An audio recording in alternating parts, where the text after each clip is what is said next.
Pratibha, please start. Yes, ma'am. Am I audible? Hello? Yes, you are. Go ahead. Yeah. Okay. Good evening, everyone. I am Pratibha Anand, interning with the Nature Sci, welcomes you all for the webinar on human-wildlife interaction. Human-wildlife interactions with wildlife are a defining experience of human existence. These interactions occur between Hello. humans or wildlife. Audible? Yes, sir. Yes, Yes, sir. yes.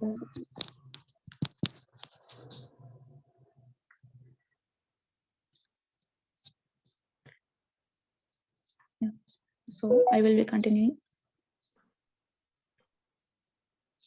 Coming to the human and wildlife interactions. So basically, human and wildlife interactions are occurs between humans or wildlife and can be positive or negative that have an adverse effect posed by wildlife to human life, economic security or recreation, or the perception that wildlife threatens human safety, health, food and property. And this is all about we are going to discuss and know in today's session. Before we proceed, I would like to introduce my team members present here, Pavitra, Patrick, Liston, and Annapurna.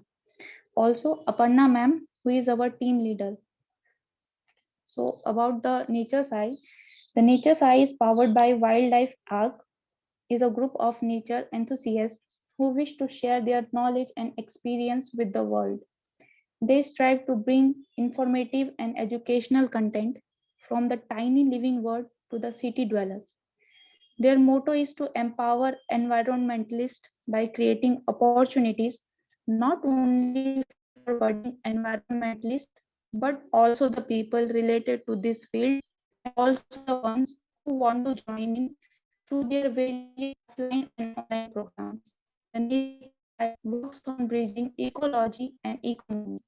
We highly appreciate working with ecology and nature enthusiasts who wish to bring change by spreading education and awareness. This workshop is one such attempt within the training and internship program which we are a part of. So there are a number of such events in the line as well.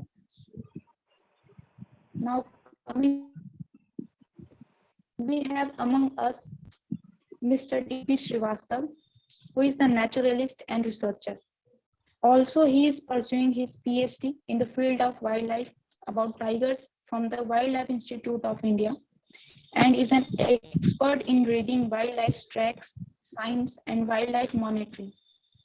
He has worked on scientific publications like fishing cat conservation in human-dominated landscapes in the parts of West Bengal.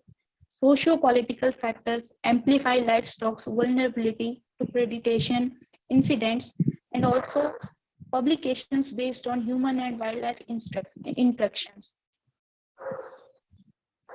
Before I hand over the session to our speaker, I request all the participants to keep themselves muted. If you have any queries, please type it down in the chat box. We will take up all the questions by the end of today's session. And e-certificates will only be provided to the participants. Thank you, and once again, over to you, sir. Okay. Thank you so much, Pratibha, for inviting me for the this interaction session to the students and interested people who are willing to do things in field of wildlife conservation. So, as Pratibha have already mentioned, I am a PhD scholar and a naturalist who is trying to understand different perspective of uh, human aspects also as well as wildlife also. So my core area of interest is mammals, and I am focusing currently my studies in Bhopal, the capital city of Madhya Pradesh, where I am looking into how tigers are utilizing spaces in and around city. So Bhopal is very unique in terms of its land use, its uh, urbanization and landscape basically. And this is one of the important factor which is supporting these tigers in such landscapes.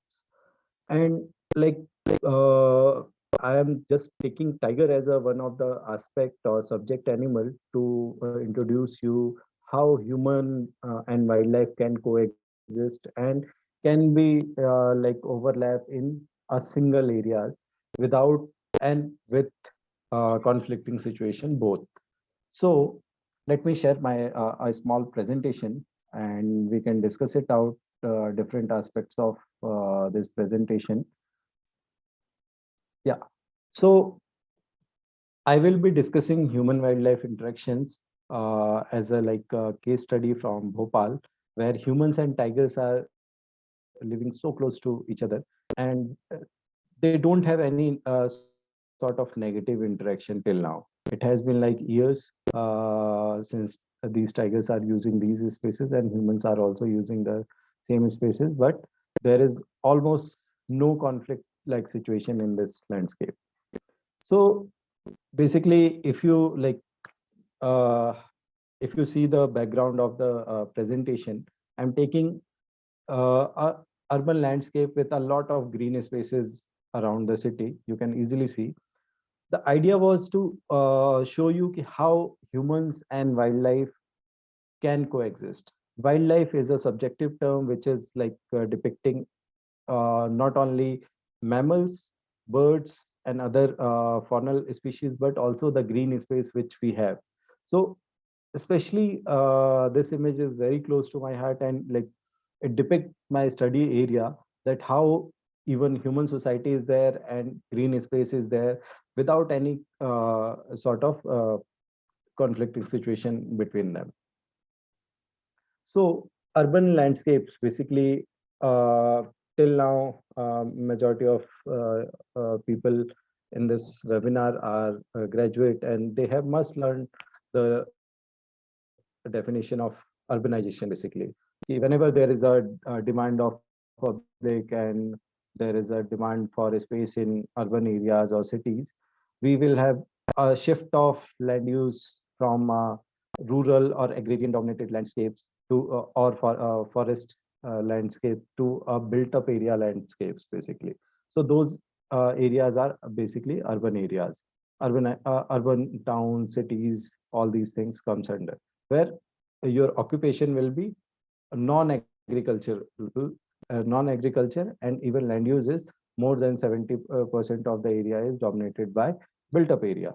So Bhopal is also one of the important city, although it's a tier 2 city and we have urban setup, but it is also having a lot of green spaces in and around city. So basically, as we go with urban landscape, it's a very complex situation. We cannot define it. Okay, this is the urban landscape and यहाँ ये urban landscape खत्म होता है.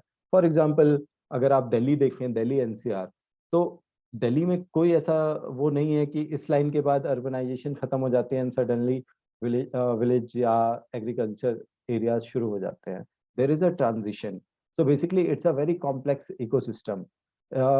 एक तरह का ये भी एक इकोसिस्टम है, not a ecosystem but it's a system which is man-made and modified by humans, and it's a mosaic of different land use. For example, we have built-up area, we have uh, road networks, we have industrial areas, we have scrublands, waterways, open spaces, green spaces, city parks, and all these things. So it's a very complex system. You cannot define ki, okay, this area is just restricted to this purpose only. We don't have any green space there. So it's a combination of all the different land uses we can have in one system. So urban landscapes are defined based on the same definition. But when there is a urban landscapes, there is a lot of pressure on green spaces especially, and these green spaces will get fragmented or there will be very less connectivity between them. Then there will be more focus on built up areas, and all those green spaces or uh, open spaces will be viewed as a potential areas for new development. So obviously new development will come up where there is a space available, and all these green spaces in and around city are the more potential area for urban development. And then whatever green spaces we create in city, they will have a different sort of ecosystem. They are more curated. We will have a lawn grass rather than those wild grasses which used to be there. So we will have more exotic plants which will flower throughout the year and beautify the city. So a lot of natural ecosystem is transformed and modified to suit the human needs in such landscapes. Second, basically, it's a urban landscape. When I say urban landscape, as I already mentioned, कि वहाँ पे कोई एक defined limit नहीं है कि this is the city area and this is village area. ऐसा नहीं होता है. So it's a basically a transition from urban to rural area that is called as a landscape, urban landscape. So urban landscapes are defined as a urban to rural gradient in a system. So if you see, if we move from urban area to rural area, how it looks. So it will look like this much. So you will have majority of the land use as a built up area, more than 70% of land use as a built up area, and very less green space or agrarian land uses there. Then we'll move to the outer skirts where cities like moving toward the rural area, and this is the transition areas basically. There you will find more or less balanced systems where you will have a built up area and equally amount of green spaces available there. And then these areas will be dominated by agrarian or open areas basically, or forest areas. These are called rural or wild landscapes basically. So urban landscape is consist of this whole urban to rural gradient, and this is how we define these ecosystems. The idea was to, because we are talking about urban areas, so there must be an urban ecology, as we already discussed about this, as this webinar is all about human wildlife interactions. So urban ecology is one of the potential areas in coming years and in current year also, current time also, when there is a lot of human wildlife interactions going on, whether you know this or not, but a lot of human wildlife interactions is going on in these landscapes, whether you are sitting in Delhi, whether you are sitting in Chandigarh, whether you are sitting in Bhopal or any city in India or across globe, we have wildlife presence there. There are different type of wildlife which can be adapted or which avoid these spaces, but some or some wildlife will be there in these urban ecosystems. The reason is, before urbanization, all these areas were green areas and we were not, the animals were using there. And suddenly urban development came and the whole land use have changed. But it haven't provided enough time for these animals to move out or to adapt. So few animals have adapted. Those who have adapted are surviving with urban societies, and those which are not able to survive with the new development, they have either gone extinct or they have been killed, or they are forced to move out of these ecosystem. So ecology is basically, so whenever there are two different parties, there will be some kind of interaction. For example, if you are sitting in a class, your teacher and your students will always have some sort of interaction. Those can be a positive interaction, those can be a negative interaction, and those can be just coexistence, co-adaptation or coexistence. Both know. For example, we have enough example in city areas. Now nowadays we are having these leopards in a majority of the cities. Whether you talk about Mumbai, you talk about Delhi, Vizag, Bangalore, Gwalior, everywhere, leopards are present everywhere. So that is representing wildlife in such urban landscape, where we thought if urbanization is coming up, we don't have wildlife or wild animals there, but still they are adapting with the new developments and new things and surviving in these areas. So urban ecology is one of the sector of sciences which was started in like 1920s, but the major breakthrough was in 1940s. But still, since it has been like 80 years, we are not able to utilize that understanding of urban ecology and understand how humans and wildlife can coexist or can live in a similar landscape also. So urban ecology, I'm focusing more on urban ecology because this is one of the potential areas where these sort of interactions are going to increase in coming years with a lot of human development and reduction in green spaces. And these animals, on one hand we are conserving these animals and like expecting them to grow in population, and on other hand we are fragmenting these green spaces, we are reducing the green spaces and habitat. And so there is unbalance between both of the things we are trying to do, and there these interactions will are coming up in these areas.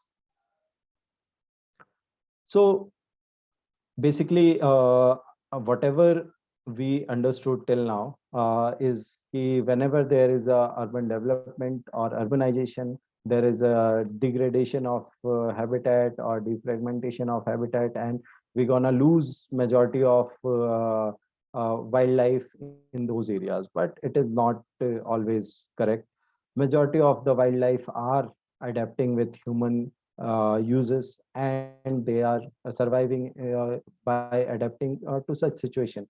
But in spite of such awareness in urban areas and wildlife conservation also, we are not systematically assessing these developments in these area, and that's why these cities are one of the potential area to understand how human and wildlife can survive, sustain or survive in same landscape. So based on literature, we have different kinds of wildlife which uses urban areas. So there are urban avoiders, for example, large mammals which are uh, having large body size, large requirement in terms of food and habitat. They cannot survive in urban landscapes. So they just clearly don't enter in urban landscapes and avoid urban areas uh, uh, purely basis on like regular basis. So, for example, elephants are not very common in urban areas. Then we have urban adapters. These are the animals which are very small in sizes, small carnivores or small mammals, which can survive in even a small park of like 500 square feet or 10,000 square feet of area.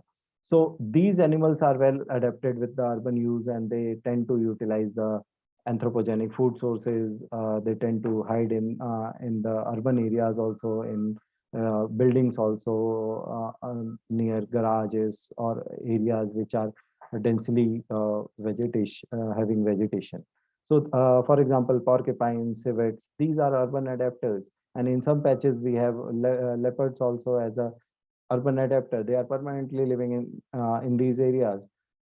And then we have example of tigers, which are sort of working as a urban adapter in Bhopal, but they are not urban adapter in other cities. We don't have tiger presence in other cities, but in Bhopal, they are urban adapters.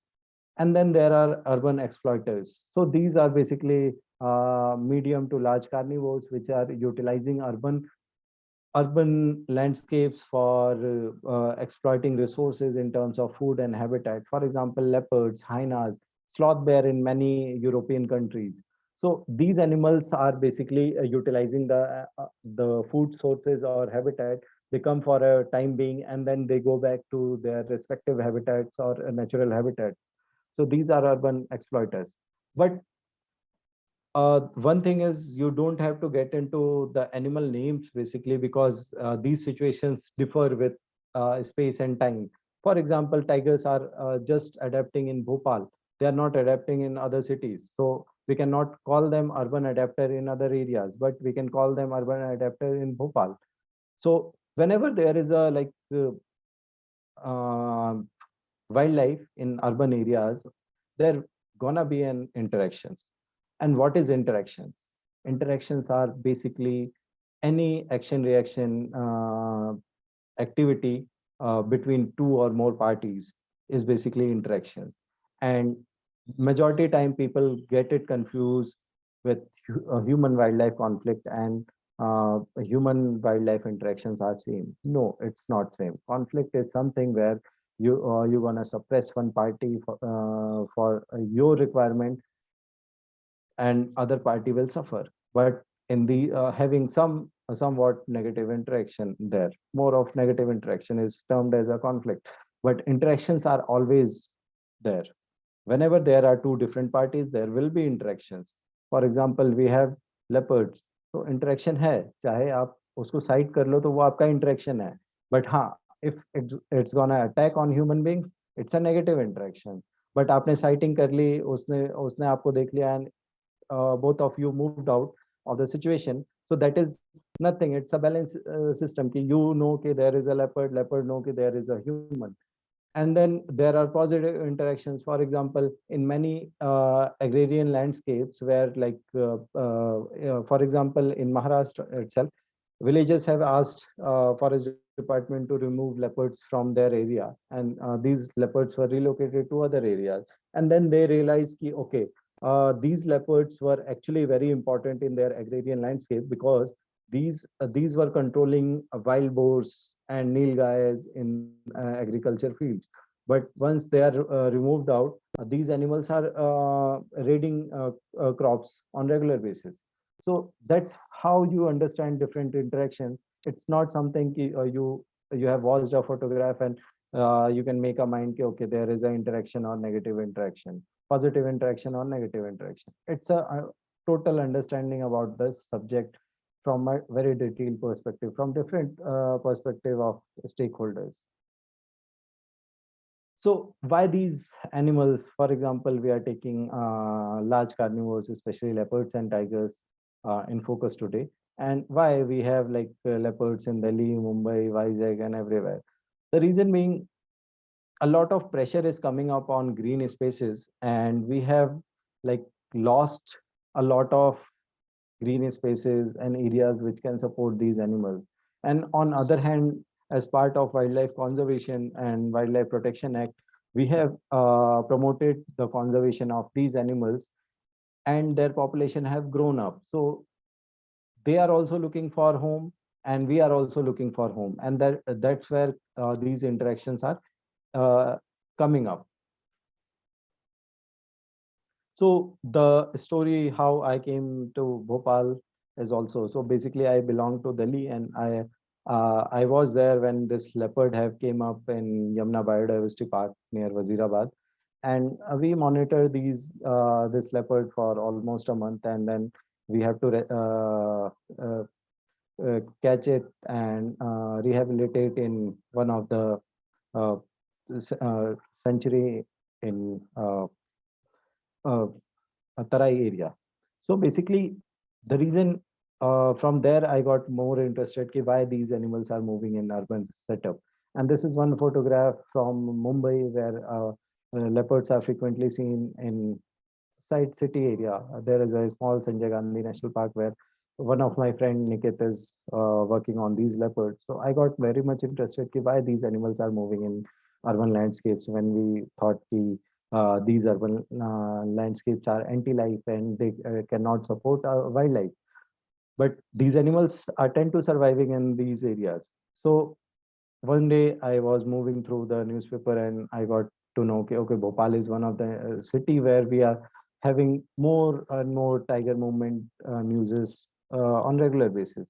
So from there I started investigating and I got to know, okay, there are tigers in Bhopal, but I was not sure. So I registered it as a PhD and to see how are human tigers interacting in such urban landscapes, because till now we have idea ki, okay, leopards can adapt to urban landscapes, but is it tigers are also adapting to urban landscape?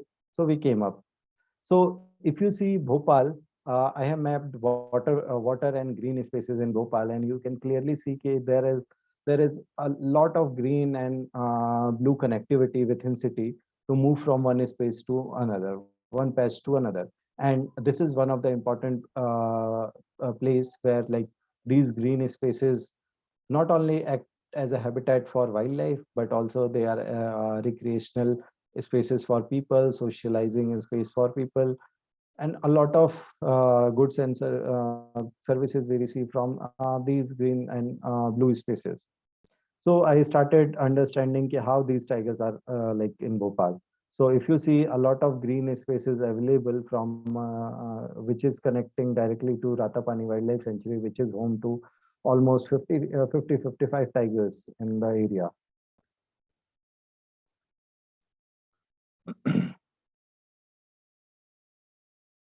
So I started working on that, and I realized that these tigers were present in the area since long back. So we have a rock painting since like 3,000 years to 10,000 years old rock paintings, which are depicting tigers there.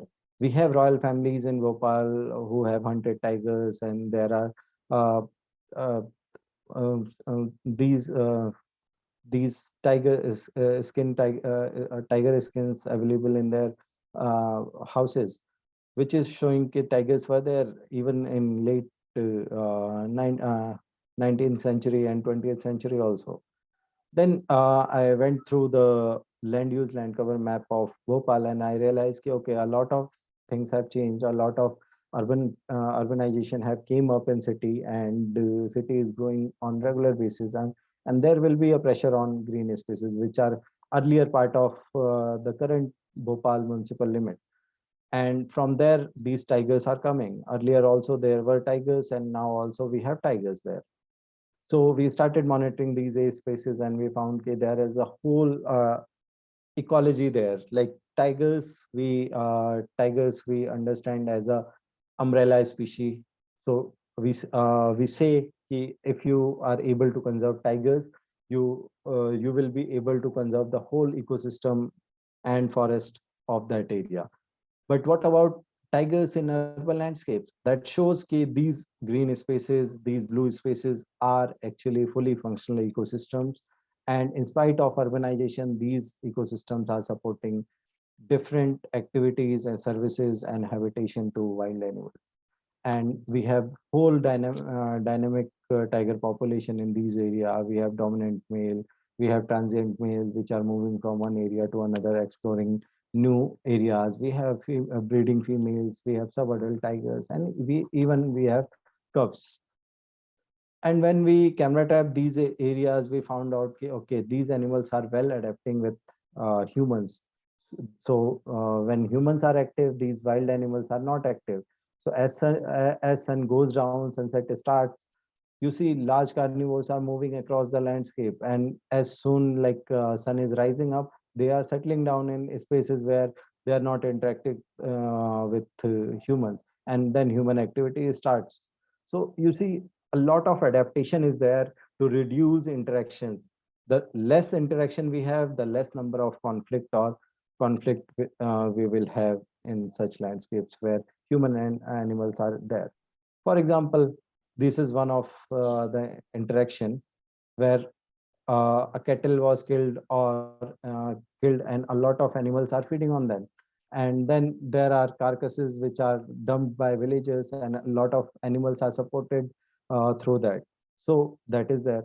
And also, as I mentioned in the graph, when there is a morning time, all human activities are there. People are going into forest areas or green spaces with their cattle, goats, and recreation purpose. And once the sun goes down, all these wild animals are active, including tigers. So we came up with a small documentary also on this. So I'll just share a small this thing documentary where a trailer of the documentary where you can see how these tigers are using the space, and we can again connect with the uh, discuss the presentation further. Is it visible to everyone? Yes, sir.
The secret life of Bhopal tigers.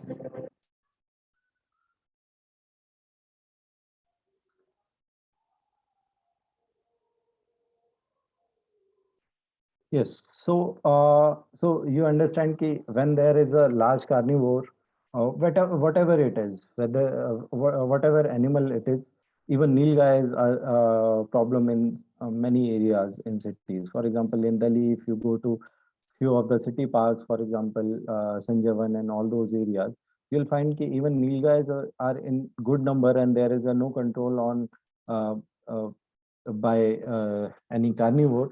So their number is growing up, and sometimes there are incidences when they bumped into morning walkers or evening walkers in the area. So whenever there is a wild animal, there gonna be some kind of interaction, whether it's positive, negative, or nothing, just a balance out. Both of them know, okay, there is something. So obviously, the point I am trying to say, Yuki, whenever there is a landscape, there gonna be some kind of human wildlife interaction, whether it's a small animal or it's a large mammal like tigers. So during my study, I found out the current situation or current land use pattern in Bhopal is one of the important factor which is supporting these tigers in such landscape.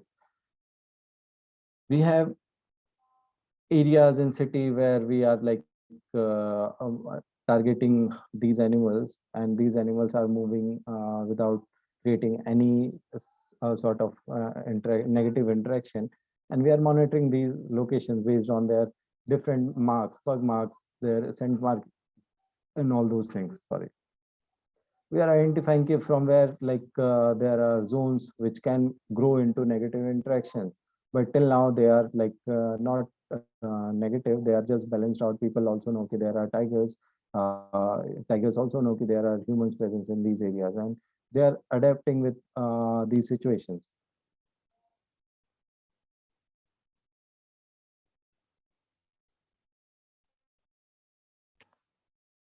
But such situations are always a potential for a conflict to burst out, because till now situation have no negative interaction, but if there is a single situation where human mortality or human attacks are there, these situations can turn around. And like in Bhopal, we have a lot of tiger movement within city limit also, and might be chances that they are must be moving in other areas also. But the only thing is due to limitation in technical technology and things, we are not able to monitor them further. But till now, till our field-based activities and camera trapping activities have highlighted, tigers are using up to these patches in the city.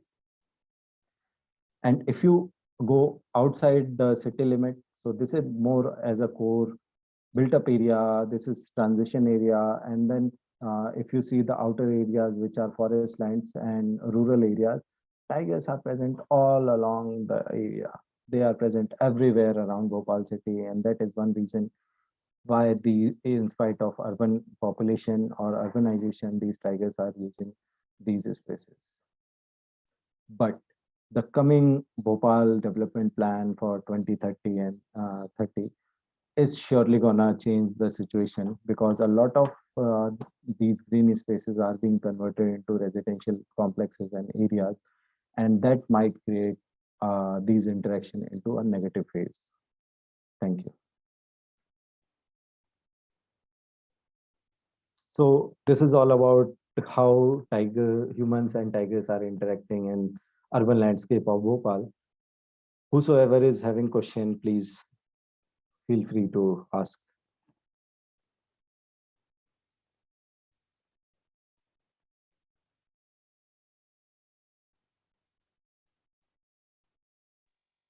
Yes, there is a question in the chat box. I'll read it out. So, Gaurav writes, I am from West Champaran, Valmiki Tiger Reserve. I saw many interaction between tiger and human. Nowadays, a tiger became Adamkhor. It is hurting many people. People are scared here. Forest department is really working hard to rescue it. Kindly brief on tiger's behavior.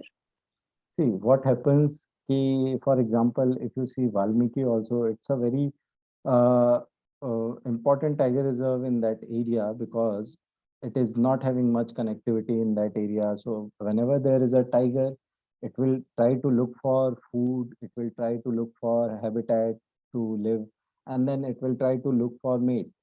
And in that thing, when there are people around there gonna be some kind of interaction. Might have we don't know why these tigers became like they are attacking on humans, whether it's in its behavior or it's just a accidental thing, whether it have like in Bhopal also there in Panna also there are situations when I was working there, when a tiger was trying to attack on one of the cattle, and suddenly the owner came.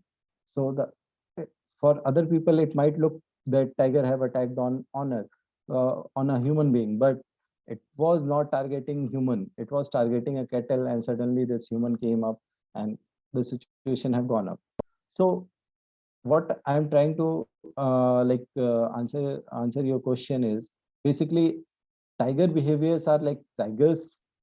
How like how we feel scared about sighting a tiger, tiger also feel scared about sighting or encountering a human. But there are situations when they are like caught up and they don't have any option, then only they attack, or they create such situations.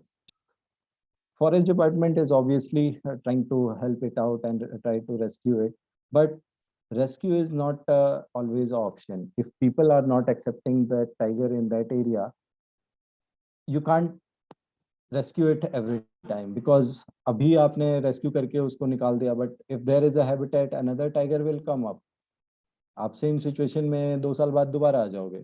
तो it's all about कि आपको वो समझना पड़ेगा कि whether rescuing tiger is a option और asking people to adapt, because आप tiger को नहीं बोल सकते ना कि यहाँ पे इस टाइम नहीं आना है, उस टाइम नहीं आना है, बट आप लोगों को तो बोल सकते हो कि यहाँ टाइगर मूवमेंट है, आप इस टाइम से इस टाइम तक ही लिमिट रखिए, जब डे टाइम है तभी आप मूव कीजिए, आप रात को अवॉइड कीजिए and all those things. I guess I have answered Gaurav. Yeah, thank you. Thank you for that. We have some more questions in the chat box. Yeah. So the next question is from Nishan. He's asking, how is the awareness about people in Bhopal about this tiger movement? Yeah. So basically, Bhopal, as I said, the tigers were always there, and majority of Bhopal population is like administrative population. Like other cities, we don't have a flush of all sort of different people, occupation, and all those things. But it's more of an administrative capital, and a lot of people are in government job and things are there. So people are well aware about these tigers and in these areas, and they know that there are tigers. They talk about it, and forest department have put big banners in these areas.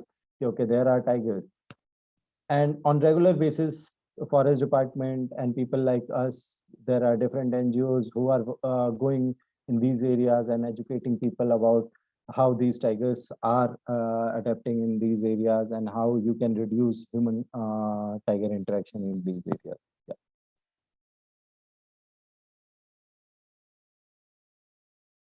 Yeah. So next question is from Khushbu. How to prevent negative interaction between human and tigers? So see, as for example, as a human, we also don't want any negative interaction with anyone. Na? So same goes with tigers also. So on first go, they are reducing negative interaction on regular basis as we do. कि हमें भी पता है कि अगर वहाँ tiger है and हम टाइगर को अटैक नहीं करने वाले हैं तो टाइगर भी हमारे पे डायरेक्टली अटैक नहीं करने वाला है. There are situation sometimes when it happens. So majority time how to prevent negative interaction is basically to understand the situation first and without taking any action which can be like going into negative interaction is a bad idea. So understand that situation ke, okay, if a tiger is there, why this tiger is there, and what think about your action before taking it. कि अगर आप आज कोई action ले रहे हो उस area में टाइगर्स के ऊपर तो क्या होगा उसका. इज इट लाइक आप पॉइजन करने जा रहे हो तो क्या वो एक नया प्रॉब्लम नहीं क्रिएट करेगा आपके लिए. So first think about the situation and then think about your action. या नेक्स्ट.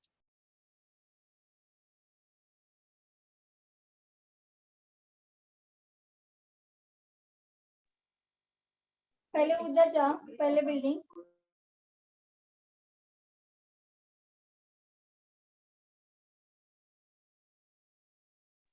ये देखा बाद में admission. Thank you so much. We have a few more questions.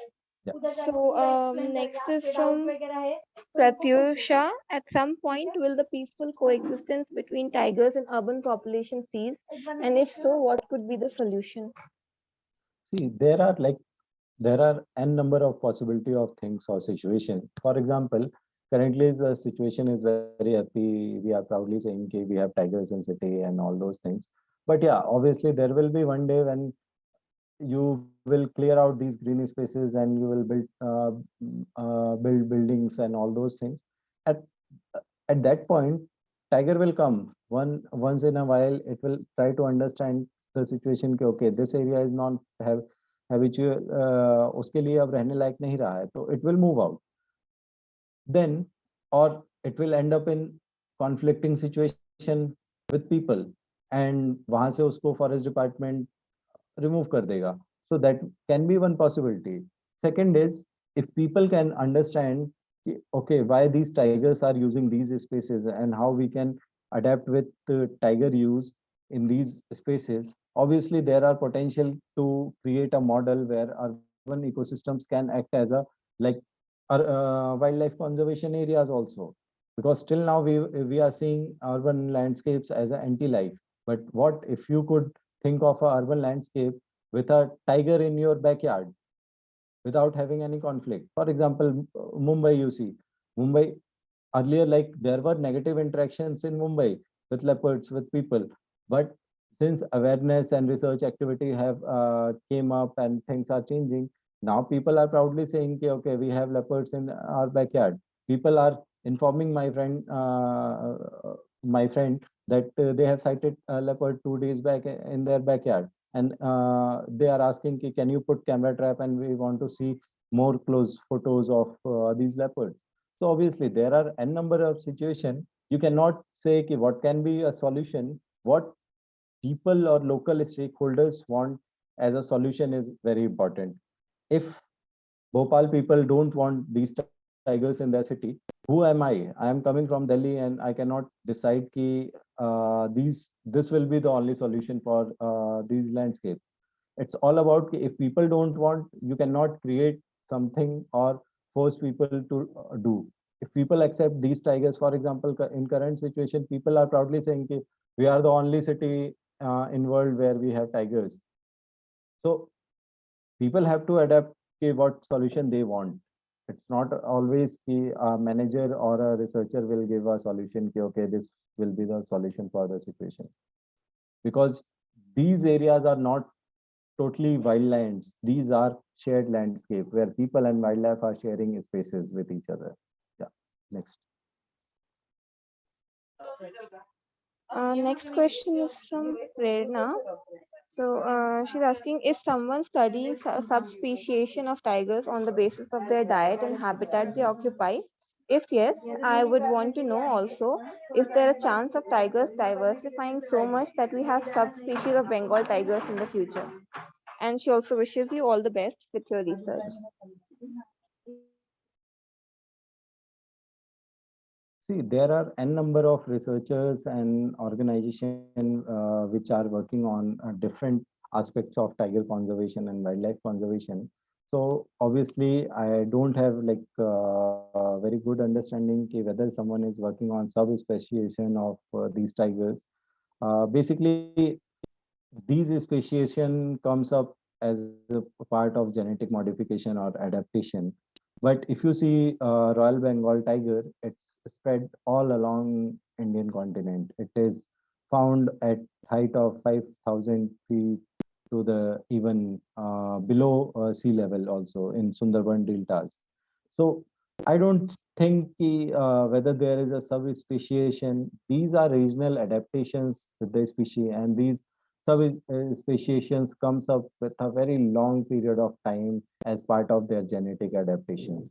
So obviously there are people who are adapting, who are working on genetic makeup and genetic things in terms of diet also, and in terms of body also, or in terms of individual identification also. But I'm I'm sorry, I didn't know anyone who have talked about subspeciation of tigers on any of these bases, basically.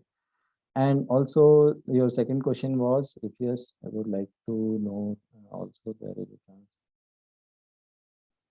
Okay, so basically, I have no idea whether there is a subspeciation of tigers, but yeah, there is a lot more adaptations of tigers from higher Himalayas to the Gangetic Plains to dry sub-Saharan landscapes of Ranthambore to the delta areas of Sundarbans. So there is like wide adaptation, and now we have urban adaptations of these tigers in urban area of Bhopal. So yeah, and thank you for your best wishes. Yeah, next.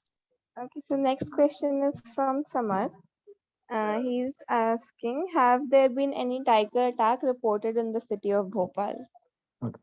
So it what word you choose, it defines your question basically. So if you are for example, you have said ki there is tiger attack. How you define attack is also a different perspective.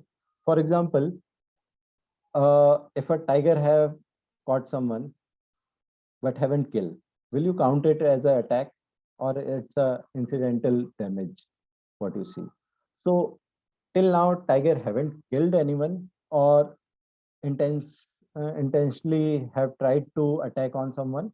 There are 2-3 situations where cattle herders have bumped into tiger sitting in a bush or areas, and to get out of situation, tiger have moved have uh, scratched them basically. So they got scratch marks and sometime some bleeding is also there, but there is no attack no attack or charge I can count with as an attack in these areas. These are accidental or incidental damage to people, and that too very few, like only 3 incidents in last 4 years. Okay. Next question is from AV.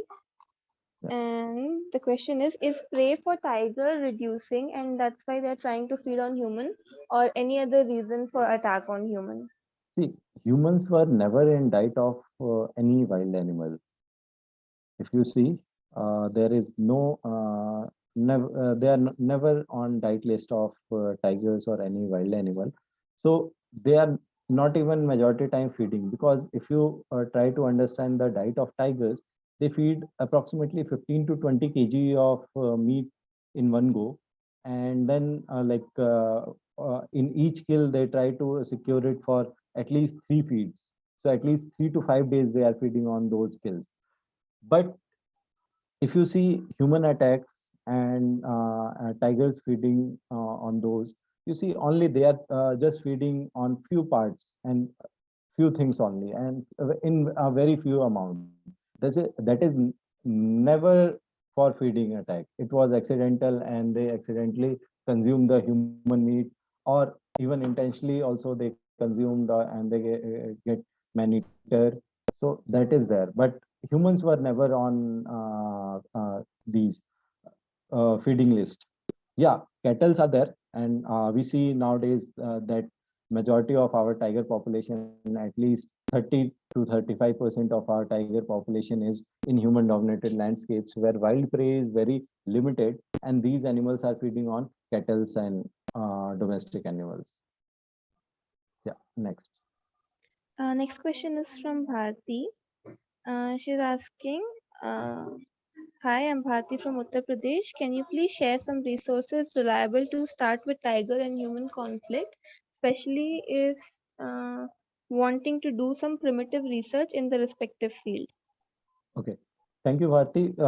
What I can suggest you can just mail me your interest, and I can give you some basic work to do as a part of I can give you some interesting reports to read and finalize some literature review of that report and articles, and that can help you to understand more clearly how these human tiger interactions or human tiger conflicts are going in different parts of India.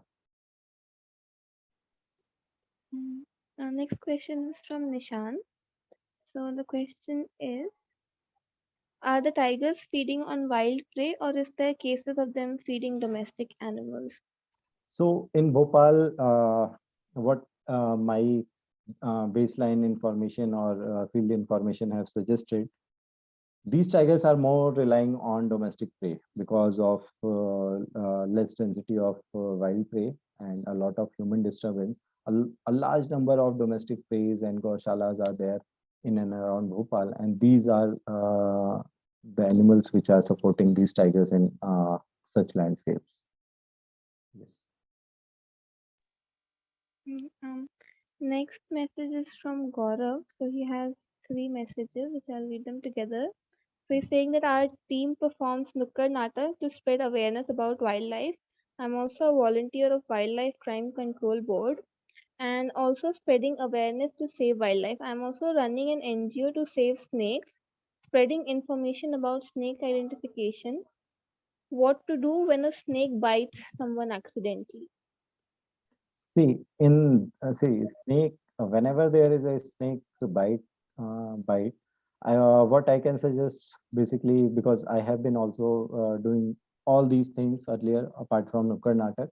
I was also part of WCCB as a volunteer and also rescuing a snake in Delhi. But the only thing what I can suggest, whether it's a direct it's a venomous snake or non-venomous, you should visit doctor first. Taking any action is not needed. First visit doctor is the most important point for anyone and for any rescuer or awareness educator about a snake. You should know and you should spread this message ki whenever there is a snake bite, whether it's a venomous or non-venomous, you should visit doctor. Next question is from Priyanka. As MP is the tiger state of India, maximum tigers are found here and so they need more forest area. Then, sir, is it appropriate for the city expansion of Bhopal project as it might lead to more accidents?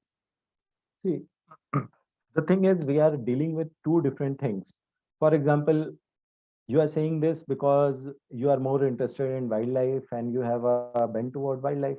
But what about people who don't have a bend about wildlife? And saying this sitting in a different city is very easy. But what if you have a house in Bhopal and a tiger visit in mid of night? Will you able to sleep peacefully? No, the situation is entirely different. There are two different demands which are coming up as a development. One is sustaining our forest areas and green spaces, and on the other hand, we have to create spaces for people, opportunities for people. We need a lot of school, colleges, buildings, residential complexes also. So majority people think those as a development, but because we are in field of wildlife and conservation, and so that's why we have a more emotional touch toward animal. If Bhopal project is gonna extend, where will be the space for tigers? But we have to come up with a midway, how the both of these parties can be sustained. Can we design a space which can accommodate people also, and which can give path to the tigers also? Because if you see, tigers are surviving in this landscape because there is a maintenance of green space जो उसको पूरी तरह से connect करता है. अगर आप ये space को बिना सोचे समझे clear out कर देंगे, then there will be no space, and then surely there will be conflict. So, and because we already conserved a lot more area in Madhya Pradesh and in India also for tigers as a part of tiger conservation program. So now the focus should be on human aspect also, how human developments can be done in a such a way that wildlife can also sustain in those landscapes. Next question is from Tanzeen. Is there any effect on wild animals through wildlife ecotourism?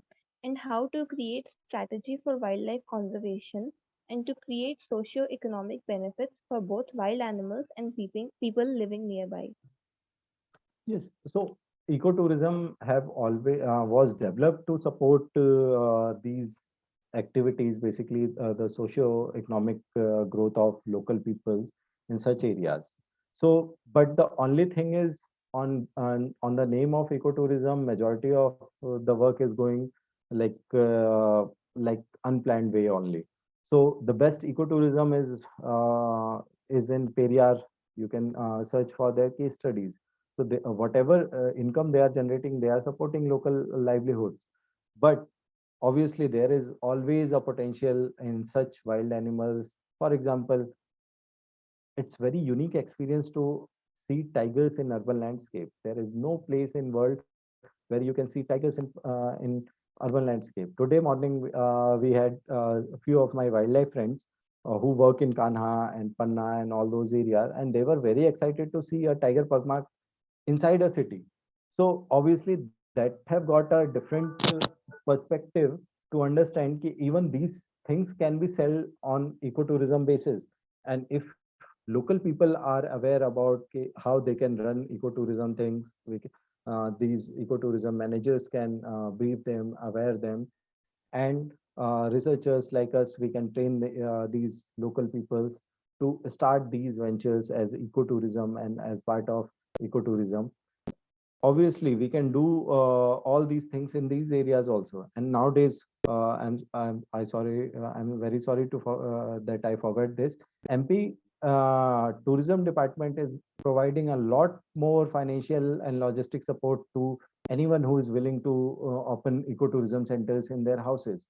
So obviously it's just a take from local to start such initiative. Ecotourism is meant for locals, not any third party coming from big cities and having a big chunk of money. Ecotourism was always a part of local community.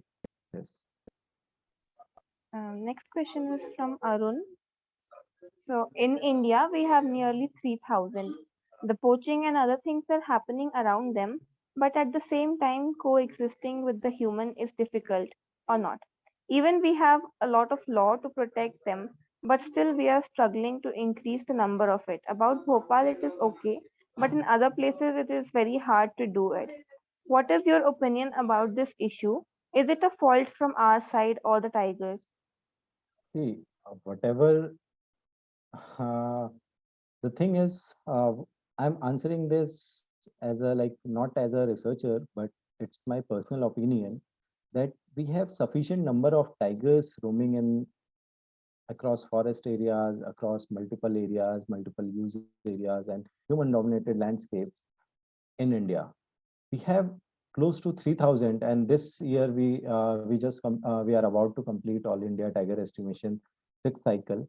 for 2022, and this year, like I'm expecting the number will grow up like 4,500 or something close to.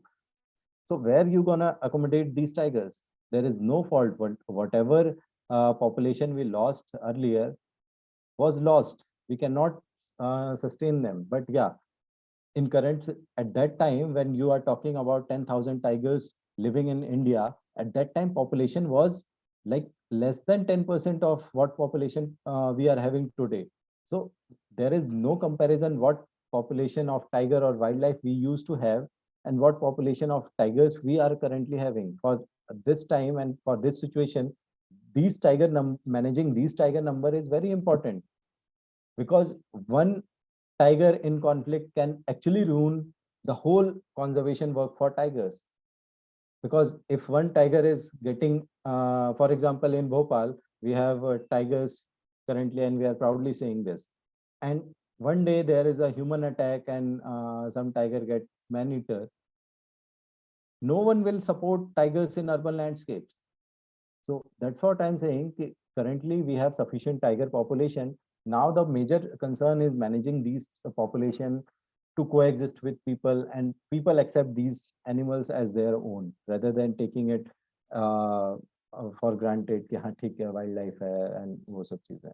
So yeah, that is important. We have another question from Nishan. So a great point on positive interaction between leopard and farmers that you mentioned in the talk. Any chance to find if there is a positive interaction in the urban tigers too, which can be used to garner support from people in Bhopal? And he also says best wishes for your work. Thank you.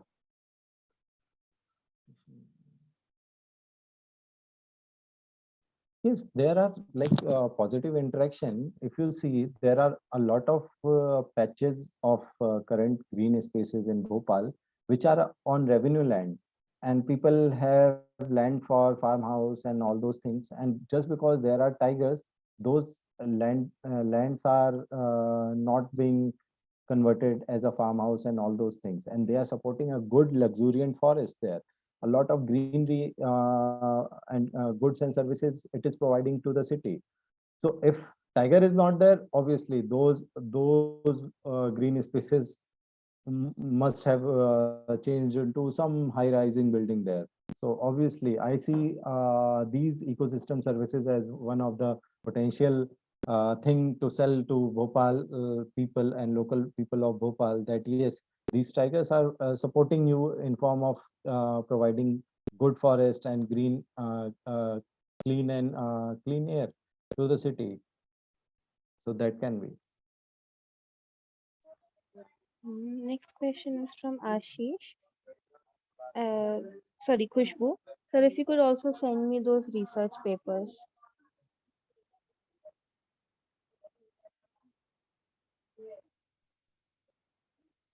Yeah, sorry, I missed it. Can you repeat again? Yeah, so Khushbu was asking if you could send her those research papers as well. Please mail me. My mail is there on my slide. Mail and WhatsApp number is there. Please feel free to mail me and message me. Okay, next question is from Ashish. मुझे कुछ बोलना है. Yes. Yeah, Gaurav. Good evening. ये बोलना ये है कि जैसे एक मेल टाइगर होता है, उसका कुछ बाउंड्री होता होगा. जैसे कि टाइगर तो सबसे ये हो गया, मतलब अम्ब्रेला स्पीसीज हो गया, और लायन से भी ज्यादा वो तगड़ा होता है, मतलब इन सब चीज में. तो टाइगर का जो हैबिटेट होता है, किसी ने मुझे बताया था कि 100 स्क्वायर किलोमीटर एक टाइगर के लिए होता है. तो वाल्मीकि टाइगर रिजर्व का ना टोटल वही 900 के आसपास है. तो हम सोच रहे हैं कि यहाँ टोटल 44 टाइगर्स अभी हैं. ओके, तो हो सकता है कि यहाँ ज्यादा, मतलब नहीं, एक टाइगर को 100 चाहिए, तो अराउंड कितना 10 टाइगर काफी है, बट यहाँ 44 हो गए हैं, तो उससे ज्यादा हो गए हैं. तो ये भी एक कारण हो सकता है कि अपने, मतलब वो तो छोड़ते नहीं ना अपना टेरिटरी टाइगर में. तो ये अब इसमें क्या होता है कि जैसे आपको जिसने भी बताया, इट्स लाइक ट्रू इन्फॉर्मेशन कि एक मेल टाइगर का जो टेरिटरी होता है वो 80 से 100 या 200 स्क्वायर किलोमीटर तक होता है. बट ये जो फिगर है 100 स्क्वायर किलोमीटर, ये इससे आती है कि उस एरिया में कितना रिसोर्स अवेलेबल है. फॉर एग्जांपल आप आपका मॉर्निंग मतलब आपका दिन में वॉक करने का एरिया कितना है? आप 2 अच्छा। किलोमीटर बफर पे जाते हैं, 3 किलोमीटर बफर जाते हैं अपने घर हम्म, से। ये डिपेंड करता है कि आपके रिसोर्सेज कितने एरिया में है। अगर मार्केट आपके घर से 4 किलोमीटर दूर है तो आपको 4 किलोमीटर जाना होगा, हम्म, है ना? तो same goes with tiger also. For example tiger के लिए वहाँ पे प्रे बेस कम है, तो उसका टेरिटरी एरिया बढ़ जाएगा, क्योंकि उसको तो सरवाइव करना है और हम्म, जो नया टाइगर आएगा उसको उससे लड़ना पड़ेगा और वो टेरिटरी को कैप्चर करना पड़ेगा। तो वैसा है। तो same goes with and then you said कि there are 44 tiger in Valmiki. yes। 44 के 44 टाइगर्स मेल टाइगर्स नहीं होंगे, देयर आर हाँ हाँ, फीमेल। वो तो कब्स हैं, फीमेल हैं। हाँ, तो उसमें क्या होता है कि जैसे एक मेल टाइगर होता है उसका 100 स्क्वायर किलोमीटर का एरिया हुआ, जो हाँ फीमेल हाँ। होती है उसकी टेरिटरीज बहुत छोटी होती हैं। They tend to have 20 to 50 square kilometre का टेरिटरी। तो एक अच्छा मेल टाइगर के अंदर में कम से कम 3 या 4 फीमेल्स की टेरिटरी होती है। अच्छा। तो the system is going upward. तो एक मेल टाइगर एक बड़ा एरिया कैप्चर कर रहा है जिसके अंदर 3 से 4 फीमेल्स हैं। तो एक मतलब 100 स्क्वायर किलोमीटर में 5 टाइगर आप यहीं पे काउंट कर लीजिए। और अगर वहाँ रिसोर्स बहुत अच्छा है तो मेल टाइगर की भी टेरिटरी छोटी हो जाएगी और फीमेल की भी और छोटी हो जाएगी। अच्छा, ओके ओके। ऐसे होता है। तो क्या होता है कि जो कॉन्फ्लिक्ट सिचुएशन है, यू नेवर नो कि वो सिचुएशन कैसे आई है अंटिल यू अच्छा। गो यू आप वहां पे जाके खुद से रिसर्च नहीं करें कि वहां पे एग्जैक्ट सिचुएशन क्या है, क्योंकि बाहर जो डिपिक्ट हो रहा है इट्स ऑल मीडिया।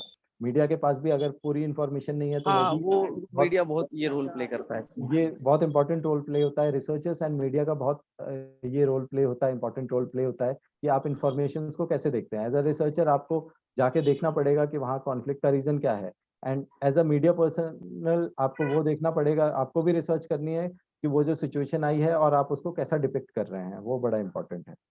ठीक है, थैंक यू, बहुत अच्छा टॉक है आपका, थैंक यू। Thank you. क्या पढ़ना?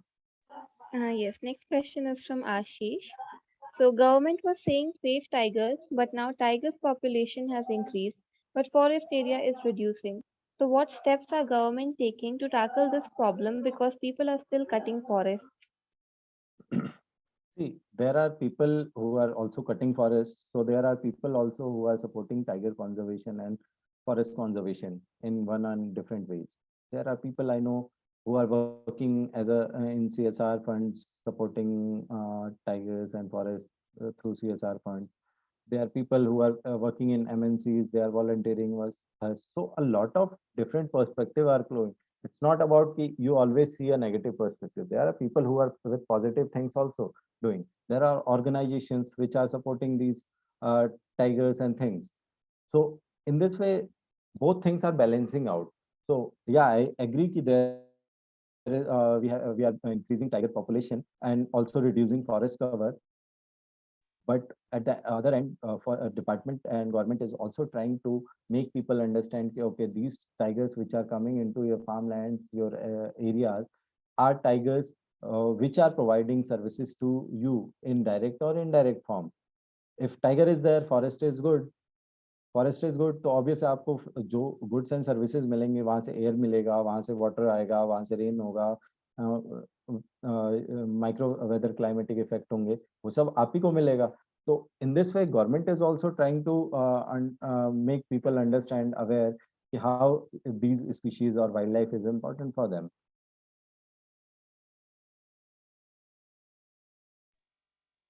Next question is from Nishan. But before that, Priyanka says, thank you so much, sir. I'm grateful to hear those positive opinions. So Nishant has asked, as part of your work, do you have any awareness drives, especially among youth and kids? Yes, like we do on regular basis, especially of targeting tigers in areas which are very close, the schools which are very close to tiger habitats. Those are frequently taken for visits also. They are shown with photographs and movies also, and also we are telling them how to like reduce any sort of interaction with tigers, and if you are sighting tiger, whom to inform, and all those things we do.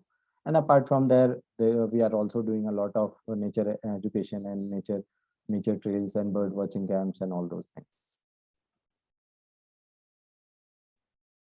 Next question is also from Nishant. He's asking, generally it is said that tigers disperse when they reach a critical population. The issue is loss of corridors. Any opinion on this? See, corridor, yeah, you are true. But if a tiger have to move, it can move through a city also. Even the night light is sufficient for these tigers. This is what I have understood since last 6 8 years, that if a tiger wants to move, it will move out in spite of whether there is a forest or not, there is a city or not, it will move out. So obviously corridors are important, but if a tiger is willing to move out, for example, nowadays you are seeing a lot of newspaper articles showing one tiger moved from Kanha to Odisha, one tiger have moved from Madhya Pradesh to Maharashtra. So how they are moving? There are n number of villages, agriculture areas, cities, towns coming up on the way, but still they are managing to move out. So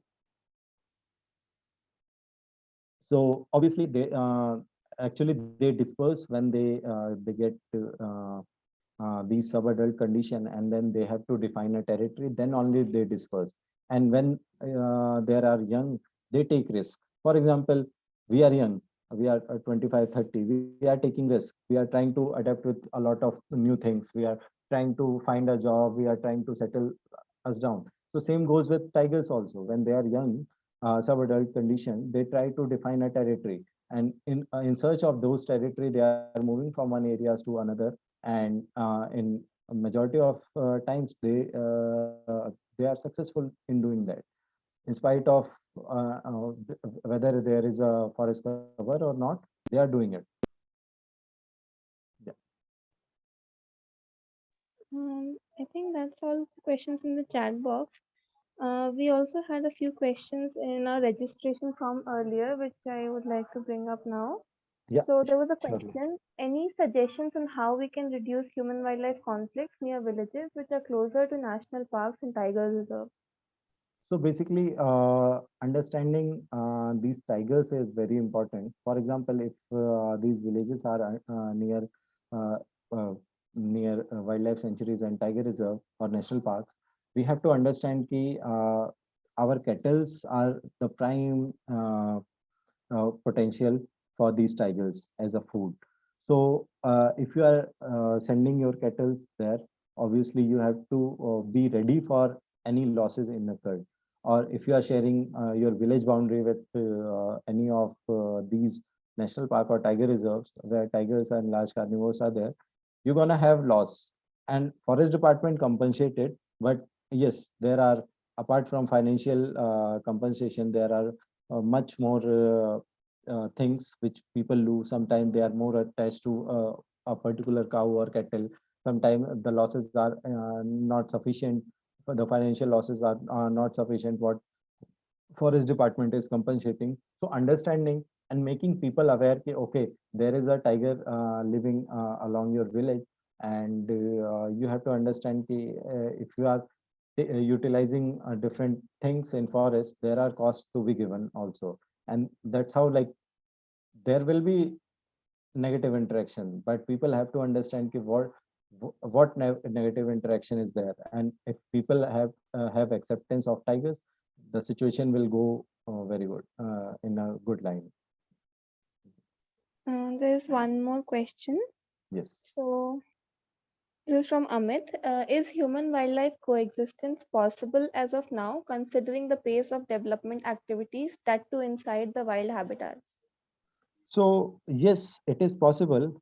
We have, for example, the best one of the best example what I can give you as a like part of development activity and as a wildlife conservation is the NH7 the earlier NH7, which was connecting Pench National Park, which was going through Pench National Park from Nagpur to further down Nagpur MP wala jo highway hai. It was earlier NH7. I guess currently it is NH44 or something. I don't know.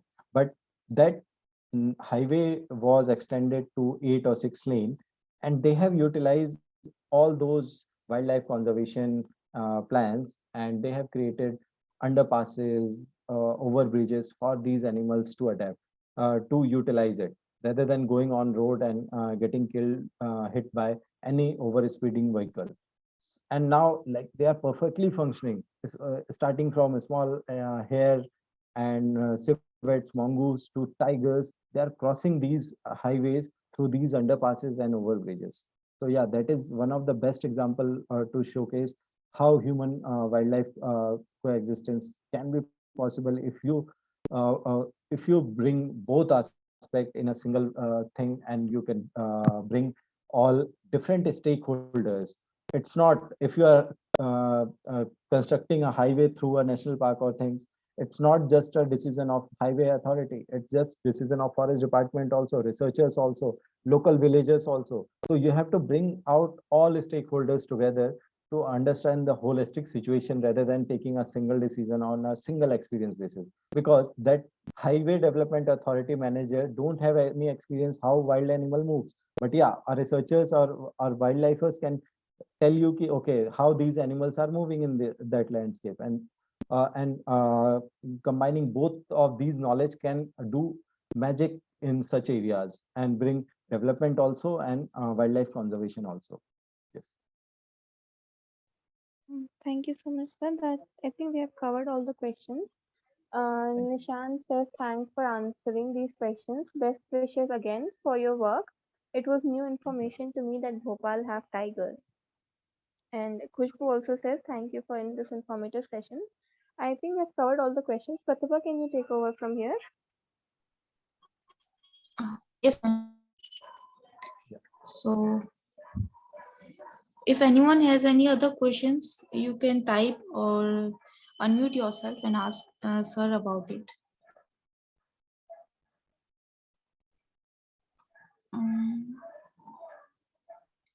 I think it was such an interactive session, so I guess I have answered all the questions. And thank you so much, sir, for such an insightful session. Also, on behalf of Nature's Eye and our entire team, I would like to thank Mr. D.P. Srivastav, sir, for the excellent session and making this webinar a very meaningful and interesting one. I would like to thank the entire team for their cooperation and support. And also the link for the attendance sheets has been sent in the chat box. And I request all the participants to fill the form to receive your e-certificates. Also, I would like to inform you that we are having a workshop coming on mapping wildlife crimes, which is on 12th and 13th October. The link which has been sent in the chat box. We have special discounts for the workshop for all of you. And the original price is 500, but you can register for the workshop for 350 only. So if you are interested, do get in contact with us. And also, once again, I would like to thank all the participants for joining us. And thank you so much, DP Srivastav sir, and best wishes for your work from our entire team. Thank you so much. And that's for all. I hope to see you again all. Surely. Thank you. So thank you, Pratibha and team, the Nature Side, and it's pleasure sharing my experience with you all. And feel free to mail me and WhatsApp me if you have any queries or question you come across on, next time. And yeah, surely we'll see you soon. Yeah, thank you. Thank you, sir. Thank you. Thank you, everyone. Requesting all the participants to please fill in the attendance form. It is important that you fill it so that we are able to send you your e-certificates. And once you have filled, you can leave the session. Thank you so much. Thank you all, and thank you, ma'am. Thank you, Pratibha. Okay, ma'am.